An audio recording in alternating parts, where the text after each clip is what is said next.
Hello everyone, welcome back to my new video. आज की इस वीडियो में हम बात करने वाले हैं कि आपको इंटरव्यू हॉल में किन किन बातों का ध्यान रखना है और वहां पे क्या क्या फॉर्मेलिटीज होती हैं। थोड़ी थोड़ी चीजें आपके साथ शेयर कर दूंगी क्योंकि हर स्टेट की चीजें थोड़ी बहुत डिफर कर सकती है बट बहुत ज्यादा डिफरेंस नहीं आएगा। सो चलिए स्टार्ट करते हैं वीडियो को। इससे पहले मैंने ड्रेस कोड की वीडियो शेयर कर रखी है और सेल्फ इंट्रोडक्शन की। अगर आपको नीड है तो आप उस वीडियो को जरूर देखना एक बार। टाइम बचाने के लिए आप वीडियो को 1.25x या फिर 1.5x की स्पीड पे देख सकते हैं। सो चलिए स्टार्ट करते हैं इस वीडियो को। सबसे पहले जब आप सेंटर पे पहुंचोगे, मेक श्योर कि आपके जो भी डॉक्यूमेंट्स हैं आप घर से प्रिपेयर करके लेके जाएं। वहां जाके फोटोकॉपीज करवा लेंगे या फिर ये कर लेंगे वो कर लेंगे। इस चीज पे कोई भी डॉक्यूमेंट नहीं छोड़ना है। सो सबसे पहले अपने डॉक्यूमेंट्स कंप्लीट करके लेके जाने हैं। सेकंड बात आती है आपके ड्रेसअप की। ड्रेस कोड मैंने शेयर कर दिया है, मतलब कोड नहीं है बट आप जितना हो सके उतना सिंपल बन के जाओ। ऐसा नहीं है कि बाद में आपको ऑकवर्ड लगे। जब आप दूसरे कैंडिडेट्स को देखो तो खुद को आपको ऑकवर्ड नहीं लगना चाहिए कि यार मेरा ड्रेस कोड थोड़ा ज्यादा ऑकवर्ड लग रहा है या फिर थोड़ा ज्यादा हैवी लुक दे रहा है। तो वहां आपको दूसरे कैंडिडेट्स को देखकर खुद ही ऑकवर्ड लगने लगेगा कि मेरा ड्रेस कोड थोड़ा सा अजीब लग रहा है। ठीक है, जितना हो सके उतना सिंपल बन के जाओ, बात यहाँ खत्म होती है। और इसके बाद बात करते हैं वेदर के अकॉर्डिंग अपना ड्रेस कोड थोड़ा बहुत चेंज कर सकते हो। अगर आपका इंटरव्यू ऐसी जगह पे है यहाँ पे विंटर सीजन, वैसे तो विंटर सीजन स्टार्ट हो चुका है बट हर जगह अभी ठंड नहीं है। अगर हिली एरियाज में है तो मेक श्योर कि एक पतली स्वेटर जरूर पहन के जाएं। अगर आप उतारना चाहते हैं इंटरव्यू रूम में जाने से पहले तो उतार सकते हो, नहीं तो उसको पहन के जाओ। तो मेरा इंटरव्यू था तो मैंने भी स्वेटर पहनी हुई थी, बिल्कुल प्लेन और सिंपल थी, कोई स्टोन नहीं था, बहुत ज्यादा उसके ऊपर वर्क नहीं हुआ था। प्लेन स्वेटर थी फुल स्लीव्स की और इसी के साथ कोई भी उसके ऊपर डिजाइन नहीं बना हुआ था, बिल्कुल लाइट कलर में थी, क्रीम सा कलर था। तो आप भी इस तरीके से पहन सकते हो अगर समर सीजन है तो। अगर आपकी तरफ ठंड अभी कम है तो आप उस हिसाब से स्वेटर अवॉइड भी कर सकते हो। हाँ, अगर स्वेटर उतारोगे तो मेक श्योर कि आपका जो नीचे की कुर्ती वगैरह ना वो सही हो। ऐसा ना हो कि उसमें सिलवटें पड़ चुकी हो और आप अपनी स्वेटर उतार दे तो वो बहुत ही अजीब लगेगा। फिर उस मोमेंट पे ऐसा होगा कि आप पहने ही रखना तो ज्यादा बढ़िया है। अब इसके बाद बात करते हैं, अब जैसे कि जो आपसे पहले वाली शिफ्ट अंदर गई होगी वो भी टर्न बाय टर्न बाहर आते रहेंगे, जिसका जिसका इंटरव्यू होता रहेगा बाहर आते रहेंगे। पता ही है, आप थोड़ी देर तो पहले पहुंच ही जाओगे। ऐसा तो नहीं कि पूरे ऑन टाइम पहुंचना है क्योंकि बहुत सी चीजें होती हैं, कोई भी चीज स्किप ना हो जाए, इसलिए टाइम से पहले ही पहुंचो। आप वहां पे पहुंचोगे, उसके बाद आपके जितने भी डॉक्यूमेंट्स हैं सारे के सारे वहां पे चेक किए जाएंगे।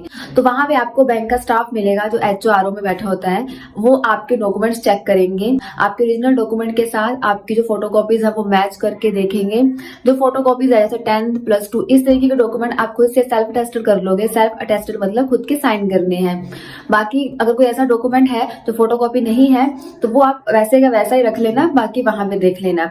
इसके अलावा अपनी पासपोर्ट साइज फोटो जरूर कैरी करना, 4 to 5 फोटोज ले जाना। और बात आती है हम अपना बैग कैरी कर सकते हैं, फोन लेके जा सकते हैं। जी हाँ, आप अपना फोन बैग साथ में कैरी करके लेकर जा सकते हो। जिस टाइम आपका इंटरव्यू होगा, मतलब आप इंटरव्यू रूम में जाओगे, उस टाइम आप बाहर रख के जा सकते हो। क्योंकि जब मेरा इंटरव्यू था ना तो वहां पे ऐसा था कि आप रूम के बाहर ही एक बंदा बैठा होता है, उसी के साथ ही चेयर रखी होती है, तो आप वहां पे अपना सामान रख सकते हो। बैग वगैरह फोन वगैरह अंदर लेके नहीं जा सकते हो। इवन जब मैं पहली बार इंटरव्यू देने गई थी तब हमें फाइल्स अलाउड थी कि आप अंदर फाइल्स लेकर जा सकते हो, बट जब सेकंड टाइम गए तो उन्होंने कहा कि फाइल्स भी बाहर रख के जाओ। तो सभी फाइल्स बाहर रख के जा रहे थे, अपना बैग, फाइल्स, मोबाइल फोन सब कुछ बाहर रख के जा सकते हो और उसके बाद आपको खाली हाथ अंदर जाना है। ये तो हो गया कि आपका जो हॉल होगा वहां पे क्या फॉर्मेलिटीज होगी, आपके डॉक्यूमेंट्स वगैरह चेक होंगे। बहुत ज्यादा पैनिक होने की जरूरत नहीं है, अपने डॉक्यूमेंट्स पूरे करके लेके जाना, आपको कोई दिक्कत नहीं आएगी। अब यहाँ पे बात आती है कि आपका जो इंटरव्यू है वो कब होगा। अगर तो स्टार्टिंग में होगा तब तो काफी फ्रेश माइंड से निकल जाओगे, मिड तक भी ठीक रहता है। जैसे जैसे एंड में आते आते हैं ना, एक तो खुद की बैटरी डाउन होने लग पड़ती है और जैसे जैसे कैंडिडेट्स कम होते जाते हैं, इंटरव्यू लोगों का खत्म होता रहता है, उस हिसाब से हम खुद भी काफी प्रेशराइज होते हैं कि अब उनके पास कैसे सवाल होंगे पूछने के लिए, वो क्या पूछेंगे। और इसी के साथ जैसे जैसे देखते हैं कैंडिडेट्स, पर जब देखते हैं ना कि कैंडिडेट्स जा रहे हैं तो खुद को ऐसा लगता है कि यार मैं सबसे लास्ट में रह गया हूँ या रह गई हूँ, अब पता नहीं मेरा इंटरव्यू कैसा जाएगा। वो पर्सन तब तक पैनिक होने लगता है। ऐसा कुछ भी नहीं करना, आप लोगों ने चिल करना है। क्योंकि मेरा 2 बार इंटरव्यू हुआ और मैं दोनों के दोनों टाइम लास्ट में थी। जब मैं पहली बार गई थी तो अराउंड 20 स्टूडेंट थे, तब मेरा नंबर 18 के अराउंड, तब मेरा नंबर था 18। जब सेकेंड टाइम गई तो 25 कैंडिडेट्स थे और उसमें मेरा नंबर 25 था। सो खुद ही हिसाब लगा लो 24 स्टूडेंट्स के बाद जब आपका नंबर आएगा तब तक आपकी हालत क्या हो चुकी होगी। इस चीज के लिए आपको बिल्कुल वेल प्रिपेयर करना है, क्योंकि आपको वैसा ही दिखना है जैसा फर्स्ट कैंडिडेट होगा, बिल्कुल एनर्जेटिक, ऐसा नहीं कि बिल्कुल लो फील करना है। अब बात आते हैं मेन चीज पे। आप जब रूम में जाओगे तो सबसे पहले आपको मे आई कम इन बोलना ही है, क्योंकि चाहे कोई आपकी तरफ देखे ना देखे, वो लोग आपस में बातें कर रहे हो, चाहे जो मर्जी हो, आप मे आई कम इन करके ही जाओगे। और आते ही आपने उनको ग्रीट करना स्टार्ट नहीं कर देना है, गुड मॉर्निंग, गुड आफ्टरनून, ऐसा कुछ नहीं करना है। जहां आपकी चेयर हो गया वहां पहुंचोगे तो आप वहां पे उनको ग्रीट करोगे। अब मेरे जो पैनल मेंबर थे वो 4 थे, तो मैंने सेपरेटली सबको करा था। अगर आपके ज्यादा है, 6 है या 5 है, तो आप अपने हिसाब से देख सकते हो। इंडिविजुअली करो तो ज्यादा बढ़िया है। बाकी आप अगर इकट्ठा करना चाहते हो सबको एक ही बार में, तो आपकी अपनी मर्जी है। तो सबको बहुत ज्यादा ऐसे अकड़ के नहीं ग्रीट करना है और बहुत ज्यादा बेंड होके भी ग्रीट नहीं करना है। नॉर्मल सा हल्का सा बेंड होके सबको गुड मॉर्निंग, गुड आफ्टरनून इस तरीके से विश करना है सबकी तरफ देख के। तब तक नहीं बैठना है जब तक आपको बोला ना जाए। जब आपको बोलेंगे कि हैव अ सीट या फिर बैठ जाओ तभी बैठोगे, अदरवाइज आप खड़े रहोगे। ऐसा नहीं सोचना कि मुझे तो 1 मिनट हो गया, ये बोल ही नहीं रहे, नहीं बोल रहे तो ठीक है, आप खड़े रहो, ठीक है। जब वो बोलेंगे तभी बैठना है। सेकंड नंबर पे कई बार होता है कि हम जैसे खड़े होते हैं ना, अपने हिसाब से चेयर को सरकाने लगते हैं। चेयर जैसी होगी उसको वैसे ही रहने देना है। आप चेयर के अकॉर्डिंग बैठोगे, ना कि चेयर को अपने अकॉर्डिंग करना है। चेयर पे बैठ जाओगे, उसके बाद बहुत ज्यादा ऐसे अकड़ के नहीं बैठना है कि ऐसे लगे कि बिल्कुल स्टैचू टाइप सामने बंदा बैठा है, फुल ऑफ प्रेशर है, पैनिक हो रखा है। बिल्कुल नॉर्मल वे में, और इतना नॉर्मल भी नहीं कि बॉडी वैसे ही फेंक के बैठ जाना है, मीडियम वे में बैठना है, कहने का मतलब ये है। और ऐसा बिल्कुल नॉर्मली आपको ये है कि आप ये सोच के चलना कि उनको नहीं कुछ पता है, आपको जो पता है आपको उनको समझाना है। वैसे तो उनको इतना पता होता है जितना तो हमें पता ही नहीं होगा अब तक, वैसे तो उनको बहुत पता होता है, पर कहने का मतलब होता है कि माइंड सेट अगर ऐसा करके चलोगे उनको सब कुछ पता है, मेरी नॉलेज तो 0% है, 1% है, तो उस हिसाब से फिर आप कुछ भी नहीं समझा पाओगे। आपको जितना आता है आप उनको अच्छे से वेल एक्सप्लेन करो। आपको नहीं आता तो सॉरी सर, सॉरी मैम करके काम खत्म करो, क्योंकि जब आता ही नहीं है उसके ऊपर इसका ऐसे कुछ करने की जरूरत नहीं है, खत्म। मुझे खुद नहीं आते थे, आई थिंक 2 कर क्वेश्चन ऐसे थे जो मुझे नहीं आते थे, तो मैंने कहा सॉरी सर, कोई बात नहीं, जरूरी नहीं आपको हर एक क्वेश्चन का आंसर आए, पैनिक नहीं होना है। अब इसके क्वेश्चन आता है कि हमें किसकी तरफ देख के आंसर देना है। क्वेश्चन आपसे कोई भी पूछे, आपको सबकी तरफ देखना है। जब मुझसे कोई सामने वाला पर्सन क्वेश्चन पूछ रहा था तो मैं सबकी तरफ देख रही थी, क्योंकि मेरे जो पैनल मेंबर थे इस हिसाब से थे कि एक बिल्कुल 2 तो बिल्कुल मेरे सामने बैठे थे, 2 ऐसे साइड में बैठे हुए थे। तो मैं बिल्कुल जो मैडम ऐसे इस साइड थे ना मेरे बैठे हुए, मैं सबको ऐसे देख के जवाब दे रही थी। ऐसा नहीं कि जो आपसे पूछेगा आप सिर्फ उसी का जवाब दोगे, सबको नॉर्मली देख के आपको आंसर देना है। और इसके अलावा आपकी जो सेल्फ इंट्रोडक्शन मैंने वीडियो शेयर कर दी है, बहुत ज्यादा लंबी चौड़ी सेल्फ इंट्रोडक्शन नहीं देनी है, जितना हो सके आप उतना करो। जैसे कि जब मेरा इंटरव्यू था उसमें मेरी हॉबी पूछी गई थी तो मुझे प्रेज किया है, उसमें से कोई क्रॉस क्वेश्चन नहीं हुआ और उन्होंने बोला कि अच्छी बात है, बहुत अच्छी सोच है आपकी। सो उस हिसाब से एक तो वहां पे काफी रिलैक्सिंग पॉइंट हो गया था मेरे लिए कि ठीक है, उनको जो सुनने में मिला थोड़ा जो एक होता ना कि जब सामने वाला बोलता है कि अच्छा ठीक है, गुड, अच्छी बात है, तो वहां पे काफी रिलैक्सेशन फील होता है। अब ऐसा नहीं कि बिल्कुल रिलैक्स हो जाना है, पता नहीं आगे कौन कौन से क्वेश्चन पूछेंगे। फिर मुझसे कुछ क्वेश्चन ऐसा लोन के रिगार्डिंग पूछा था, मुझे जितना पता था मैंने बता दिया। उसके बाद मुझे पता ही नहीं था आगे क्या जवाब देना है। फिर मुझे जितना पता था मैंने आधा ही आंसर दिया, आधा फिर सर ने आगे एक्सप्लेन किया। पर उन्होंने पूछा कि इससे आगे और कुछ भी होगा, मैंने कहा सर पता नहीं। तो फिर कि जितना मुझे पता था मैंने बता दिया। उन्होंने कहा कि नहीं, इसका आगे प्रोसीजर ऐसे ऐसे होता है, तो ठीक है, उन्होंने आगे उस चीज को एक्सप्लेन किया। इसके बाद एक क्वेश्चन जो मुझे मेरे फर्स्ट इंटरव्यू में पूछा गया था, सोसाइटी से रिलेटेड था, और सेकेंड टाइम फिर से पूछा गया। मैंने वो प्रिपेयर भी कर रखा था, बट स्टिल होता है ना, सब पैनिक हो जाते हैं, ठीक है, बट दिखाना नहीं होता है कि हम पैनिक हो रहे हैं। तो कहता है कि चीजें से बड़ी कंफ्यूज हो गई थी मैं, तो ऐसा नहीं था कि मैं उनको दिखा रही हूँ, जो फंबल कर रही हूँ कि हाँ, मतलब मेरे वर्ड्स आपस में टकराई जाए, मतलब मेरे वर्ड्स आगे पीछे हो रहे हैं, ऐसा कुछ नहीं था। तो मैंने फुल ऑफ कॉन्फिडेंस से वो चीज बताई, क्योंकि मेरे माइंड में जो मेरा ईयर याद था मैंने उस हिसाब से बोला। उन्होंने कहा नहीं बेटा, ऐसे नहीं, ऐसे होगा। Okay sir.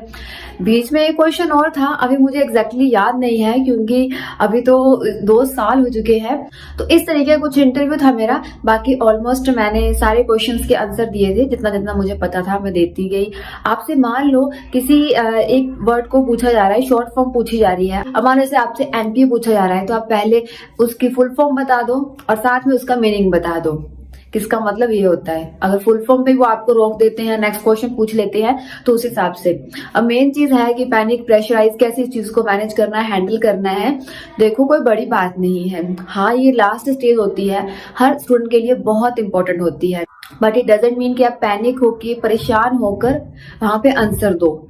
आपको जो आता होगा वो भी भूल जाओगे। अगर पैनिक हो जाओगे तो जो नहीं आता है वो भी आपको कभी आएगा ही नहीं। और जो आपको नहीं आ रहा है, अगर आप पैनिक होंगे तब भी कौन सा आपको उसका आंसर मिल जाएगा, क्योंकि जो चीज पढ़ी ही नहीं है, आपको जिसके बारे में पता ही नहीं है, वहां आप पैनिक होके भी कुछ नहीं कर पाओगे। नॉर्मली स्माइल्ड फेस से सबको आंसर देना है और ओवर स्माइल भी नहीं करना है कि उनको लगे कि चल क्या रहा है, ये बिना मतलब से हंसी जा रहा है, हंसी जा रही है, ऐसे भी नहीं। एज ए नॉर्मली स्माइल से, जैसे ऐसे आप ऐसे समझो कि आप एज अ बैंकर किसी कस्टमर को समझा रहे हो, या फिर एज अ टीचर की स्टूडेंट को समझा रहे हो कि इस तरीके से ऐसे करना है। और हाँ, मोस्ट इंपॉर्टेंट, हाथों की मूवमेंट नहीं होनी चाहिए। जैसे भी अभी मैं कर रही हूँ ना, ऐसे बिल्कुल नहीं कर, क्योंकि सबको आदत होती है हैंड मूवमेंट्स करने की, मुझे भी है। बट इस चीज को कंट्रोल रखना है जिस टाइम आप इंटरव्यू दोगे। इंटरव्यू से पहले ये चीज तो प्रिपेयर करनी होती है कि आप मिरर के आगे बैठ के प्रिपेयर कर रहे हो और अपने हाथ अपने थाइस पे रख लेने हैं, ठीक है। और ऐसे कुछ भी नहीं करना है, ऐसे दुपट्टा है उसको पकड़ के इस तरीके से घुमाए जा रहे हैं, सोची जा रहे हैं कि ऐसे नहीं ऐसे आंसर होगा। नॉर्मल वे में आंसर देना है और हैंड मूवमेंट नहीं करनी है। कोशिश करना, बार बार बोल रही हूँ, जितना हो सके, क्योंकि हमारी आदत होती है कि हम हाथ ऐसे हैंड मूवमेंट करते ही रहते हैं। बट हाँ, अभी ऐसा ही हम अगर कस्टमरों को समझाते हैं ना, तो नहीं होती है हैंड मूवमेंट। हम नॉर्मल वे में समझाते हैं कि आप ऐसे नहीं, ये कर लेना, डॉक्यूमेंट्स ये ले आना, लिख के दे देते हैं, ये इस तरीके से एक्सप्लेन कर देते हैं। अब होती भी नहीं है हैंड मूवमेंट। वो जब हम आपस में बात करते हैं ना, तभी होता है कि ऐसे नहीं ऐसे हुआ। कस्टमर के आगे भी ये चीज होती ही नहीं है। तो दूसरी चीज की इंटरव्यू इस चीज का ध्यान रखना है कि आप हैंड मूवमेंट नहीं करोगे, तो वो बहुत अजीब चीज लगती है। यही थी कुछ ऐसे छोटी मोटी चीजें जो आपको इंटरव्यू के रूम में ध्यान में रखनी है। जब आपका इंटरव्यू खत्म होगा ना, तो चाहे आपका इंटरव्यू अच्छा गया हो चाहे बुरा गया हो, कोई दिक्कत नहीं है। आपने स्माइल फेस से thank you sir, thank you ma'am सबको बोल के उठ जाना है और चेयर नहीं सरकानी है, उठ के वैसे ही एग्जिट ले लेना है, मुड़ के नहीं देखना है वापिस। और दूसरी चीज, चेयर को नहीं सरकाना है, आराम से बाहर निकल जाना है। बाकी फिर रिजल्ट बताएगा कि क्या स्कोर रहेगा आपका। अब कुछ स्टूडेंट पूछते हैं कि क्या हमारे कम मार्क्स हुए तो हमारा सिलेक्शन हो जाएगा। ये डिपेंड करेगा आपके मेंस के मार्क्स पे। अब मान लो किसी को 60 मार्क्स मिल रहे हैं बट उसके मेंस में अच्छे खासे मार्क्स हैं। अब हर स्टेट की अलग अलग कट ऑफ जाती है, यहाँ पे तो मैं एवरेज भी नहीं बता सकती हूँ। तो उस हिसाब से अगर आपकी कट ऑफ से अच्छे खासे मार्क्स गए हुए हैं, आपकी कैटेगरी के हिसाब से, ठीक है, जनरल वालों की अच्छी खासी कट ऑफ जाती है, और अगर आप अदर कैटेगरी से बिलोंग कर रहे हो। अब फिर से ध्यान देना, मैं यहाँ पे कैटेगरी स्टेट दोनों की बात कर रही हूँ। ऐसा नहीं कि मैंने 10 to 15 मार्क्स अब लाने के लिए बोला है तो उससे सिलेक्शन हो जाएगा। डिपेंड करेगा आपकी स्टेट की कितनी कट ऑफ जा रही है, आपकी कैटेगरी की कितनी कट ऑफ जा रही है। उस हिसाब से मान लो फॉर एग्जाम्पल किसी के कम मार्क्स आए हैं बट मेंस में अच्छे मार्क्स आए हैं, 15 अबव आ रहे हैं कट ऑफ से, तो उसका सिलेक्शन वहां पे हो जाएगा। बट आपके मेंस में भी कम है, इंटरव्यू में कम है, तो नहीं आएंगे। और अगर इंटरव्यू बिल्कुल ही कम है, बहुत ही आपका इंटरव्यू खराब गया हुआ है, आपके 40-45 के अराउंड मार्क्स आए हुए, 40-45 तो बहुत कम होते हैं, बट अगर चलो इतने भी मार्क्स आए हैं तब भी आपके मेंस के मार्क्स अच्छे होने चाहिए। और एक और बात, उनको मेंस के मार्क्स नहीं पता होते हैं, सो यहाँ ये नहीं सोचना है कि उनको मेंस के मार्क्स पता है तो कहाँ ही मेरा इंटरव्यू अच्छा होगा, 2 मार्क्स तो मेरे अबव है, नहीं हो पाएगा सिलेक्शन, या फिर मेरे मेंस के मार्क्स तो बहुत अच्छे हैं, मैं जैसा मर्जी इंटरव्यू दूं मेरा सिलेक्शन हो ही जाएगा। उनको नहीं पता होता है मार्क्स। आप अपने हिसाब से अपनी तरफ से अच्छा इंटरव्यू दे के आना, ताकि उसका रिजल्ट भी आगे अच्छा मिले। और उम्मीद नहीं हारनी है, अभी रिजल्ट आने में टाइम बचा हुआ है। मैं सबको यही बोलूंगी कि अभी से प्रिपरेशन अगले एग्जाम्स की कंटिन्यू रखो। छोड़नी नहीं है प्रिपरेशन जब तक आपका सिलेक्शन नहीं होता है। मेरी प्रिपरेशन कंटिन्यूसली चल रही थी। मैंने आईबीपीएस क्लर्क और आईबीपीएस पीओ का एग्जाम दिया था दिसंबर में। मैं जाती तो मेरा नवंबर में इंटरव्यू हो गया था और खुद को कहीं ना कहीं ऐसा लगे कि अच्छा गया है, जैसा माहौल वहां बन गया था। और जैसे कि मुझे सिर्फ 2 ही क्वेश्चन के आंसर नहीं आए थे। डजंट मीन कि आपको 2 या 2 के नहीं आ रहे हैं, 5 के नहीं आ रहे हैं। मीन्स कि वहां पे जैसा माहौल क्रिएट हो गया था, हंसी का, बीच में कुछ ऐसे क्वेश्चन थे, मतलब जितना मुझे पता था बताया, बाकी हंसी वाला माहौल बन गया था। सो वहां से थोड़ा एक वाइब आ जाती है कि नहीं हो जाएगा, खुद को थोड़ा पता लग जाता है। सो उस हिसाब से मुझे कहीं ना कहीं था कि हो जाएगा, बट स्टिल मैंने प्रिपरेशन को कंटिन्यूसली वैसे का वैसे ही रखा, क्योंकि पता नहीं होता है कि हमें जो लग रहा है वैसा होगा या नहीं होगा। मेरे आईबीपीएस क्लर्क और पीओ दोनों का एग्जाम था दिसंबर में और दोनों का दोनों प्री क्लियर हो गया था। मैं मेंस देने नहीं गई थी क्योंकि उससे पहले रिजल्ट आ गया था और फिर मैंने बस स्टॉप लगा दिया कि ठीक है अब इससे आगे नहीं। सो इस हिसाब से आपको प्रिपरेशन कंटिन्यूसली रखनी है। ऑल द बेस्ट जिनका इंटरव्यू अभी होना है, जिनका हो चुका है, उनको रिजल्ट के लिए ऑल द बेस्ट। अच्छे से अपना इंटरव्यू देना, पैनिक नहीं होना है। आपने जितना पढ़ा है, जितना किया है, अब सही है। आपने जितना पढ़ा है उस पर आपको भरोसा रखना है कि ठीक है, वो अच्छे से आप वहां पे बताएंगे, समझाएंगे। सो मिलते हैं नेक्स्ट वीडियो में। Thank you so much for watching this video.